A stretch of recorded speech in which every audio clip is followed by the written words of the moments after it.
আগামী দিনে কৃষিভিত্তিক অর্থনীতিকে মজবুত করার কথা জানিয়েছেন বিএনপির প্রচার সম্পাদক সুলতান সালাউদ্দিন টুকু।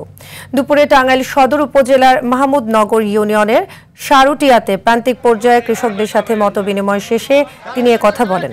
এ সময় তিনি আরো বলেন, তারেক রহমানের ৩১ দফায় কৃষির উপরে সবচেয়ে বেশি জোর দেওয়া হয়েছে।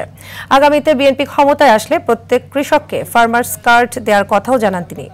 জেলা বিএনপির সাবেক সদস্য সচিব মাহমুদুল হক শানু, সদর উপজেলা বিএনপির সভাপতি আসগর আলী সহ অন্য নেতাকর্মীরা এ সময় উপস্থিত ছিলেন। আগামী দিনে কৃষি ভিত্তিক অর্থনীতিকে মজবুত করার লক্ষ্যে বিএনপি ইতিমধ্যেই পদক্ষেপ নিবে, সেই ব্যাপারে ঘোষণা দিয়েছেন দেশনায়ক তারেক রহমান। সকলে মিলেই এই দেশটিকে আমরা এগিয়ে নিয়ে যাব।